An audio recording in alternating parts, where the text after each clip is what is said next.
Hi friends, അപ്പോൾ ഇന്ന് ഞാനൊരു കുട്ടി വ്ളോഗായിട്ടാണ് വന്നേക്കുന്നത്. രാവിലെ തന്നെ ടെറസൊക്കെ അടിച്ച് വാരി കഴിഞ്ഞത് ഞാൻ അടുക്കളയിലേക്ക് കയറി. ഇന്നത്തെ സ്പെഷ്യൽ എന്നത്തെയും പോലെ ദോശയും ചമ്മന്തിയാണ്. അങ്ങനെ രാവിലത്തെ ചായ കൂടി കഴിഞ്ഞതും ഇനി ഉച്ചത്തേക്ക് വേണ്ടിയുള്ള ഒരുക്കത്തിലേക്ക് കിടക്കുകയായി.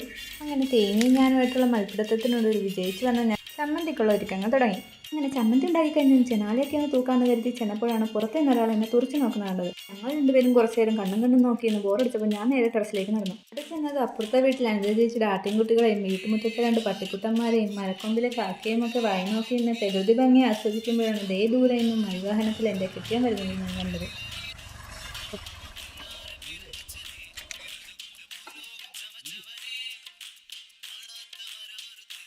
ആൾക്ക് പെട്ടെന്ന് തന്നെ തിരിച്ചു പോകേണ്ടത് കൊണ്ട് തന്നെ കുളി കഴിഞ്ഞ് ചോറും കഴിച്ച് ഹരി ജോലിക്ക് പോയി.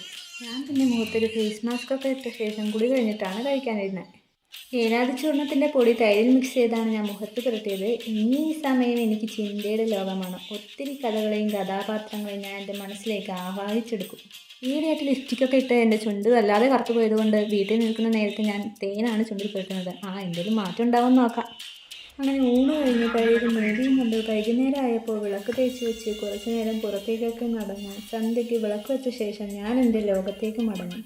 കഥകളുടെ ലോകം. വലുതായിട്ടൊന്നും എഴുതില്ലെങ്കിലും എന്തൊക്കെയോ ഇരുന്ന് എഴുതിക്കൂട്ടും. അങ്ങനെ എഴുത്ത് കഴിഞ്ഞ് ഒരു നോവലും വായിച്ചതോടുകൂടി എൻ്റെ ഇന്നത്തെ ദിവസം കടന്നത്.